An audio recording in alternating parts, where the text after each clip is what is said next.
क्या आपके बच्चों की ग्रोथ प्रॉपरली नहीं हो पा रही है, वेट गेन नहीं हो पा रहा है, या हाइट नहीं बढ़ पा रही है?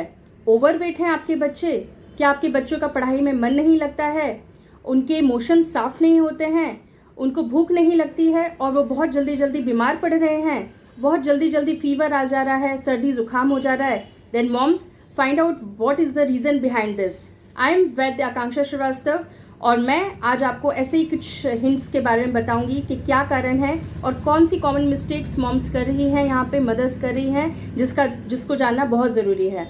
तो सबसे पहले जानिए कि आपके बच्चों को आप पेस्ट क्या यूज़ करवा रही हैं। पेस्ट का टेस्ट अकॉर्डिंग टू आयुर्वेदा जो रस होना चाहिए वो मधुर रस कभी नहीं होना चाहिए। क्यों? यानी मीठा टेस्ट उसका नहीं होना चाहिए। कटु तिक्त कषाय इस रस का फॉर्म होना चाहिए। तो आपके जो आयुर्वेदिक जो भी पेस्ट होते हैं आप उनका उपयोग करिए।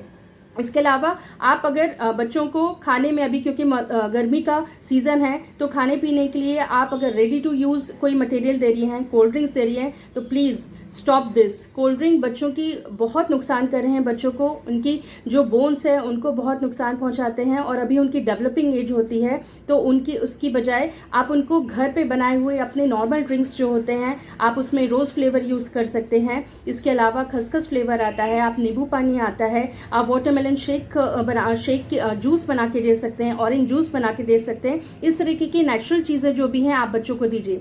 रेडी टू यूज़ में आजकल बहुत सारे फ्रेंच फ्राइज वगैरह डायरेक्ट रेडी टू यूज़ होते हैं, डायरेक्ट फ्रीजर में कंटेन किया जाता है और उसके बाद डायरेक्ट उसको टिफ़िन में यूज़ कर लिया जाता है। तो मॉम्स प्लीज़ इसके ऊपर ध्यान दीजिए, बिकॉज ये डीप फ्राइड फूड होते हैं और ये आपके बच्चों के हेल्थ के लिए बहुत हानिकारक होते हैं। तो आप कोशिश करिए कि सारे फ्रेश फूड अवेलेबल हो। आप घर पे अगर उनको फ्रेंच फ्राइज बनाना है आप घर पे उसकी तैयारी करिए और लेस ऑयल उसमें यूज़ करते हुए आप उसका उपयोग करिए।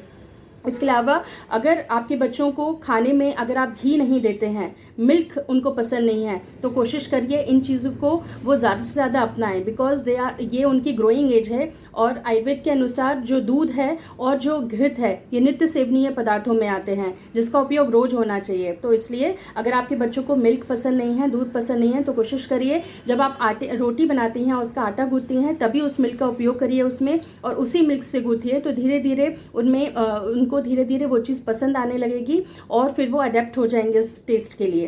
तो उसी तरह से घी खाने में उनको ज़रूर दीजिए। खाने में उनकी दाल में, रोटी में, दोनों में आप अच्छे से घी का प्रयोग करिए और कोशिश करिए कि उनको घी आप डेली दें। इसके अलावा अगर आप बच्चों को पर्सनल फ़ोन दिए हुए हैं तो इसका भी आपको ध्यान रखना है, बिकॉज पर्सनल फ़ोन देने से आजकल बच्चों की जो ब्रेन की ग्रोथ हो रही है वो डेवलपमेंट अच्छे से नहीं हो पा रहा है। उसका रीज़न है कि आजकल चैट जीपीटी और गूगल के कारण बच्चे अपना ब्रेन यूज़ नहीं करते हैं और डायरेक्ट आंसर्स या प्रोजेक्ट वर्क्स यूज़ कर लेते हैं और उसके इन्फॉर्मेशन यूज़ करते हैं, जिसके कारण बच्चे अपना ब्रेन जहाँ तक यूज़ करना चाहिए नहीं हो पाता है और जिसके कारण एट्रोपिक ब्रेन ये आगे चल के ये समस्या हो सकती है और बच्चों के ब्रेन के डेवलपमेंट में ये समस्या आ सकती है।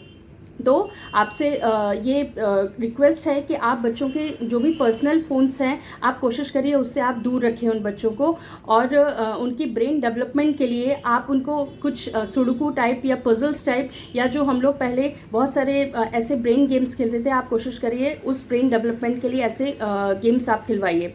खाने पीने की अगर समस्या है, बच्चा अगर आपका खाता नहीं है तो आप उसको बहुत ज़्यादा पैम्पर मत करें।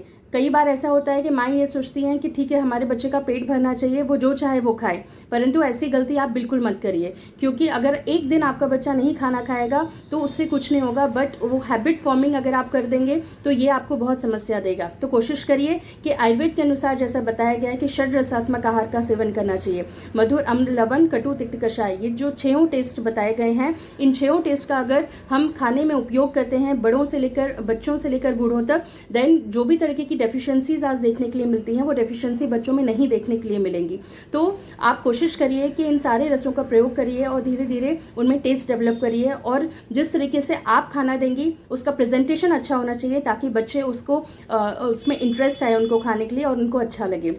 इसी के साथ बहुत सारे ऐसे कॉम्बिनेशंस हैं जो हम लोग नहीं जानते हैं, लेकिन आयुर्वेद के अनुसार उसको विरुद्ध आहार कहा जाता है। जैसे कि आप लोग कई बार केला बनाना शेक बनाते हैं, किसी भी फ्रूट्स का उपयोग दूध के साथ नहीं करना चाहिए ऐसा बताया गया, एक्सेप्ट मैंगो। तो इसलिए कोशिश करिए कि कस्टर्ड जैसी चीज़ या बनाना शेक जैसी चीज़ ये अगर बच्चों को पसंद है, लेकिन फिर भी ये try to give it separately.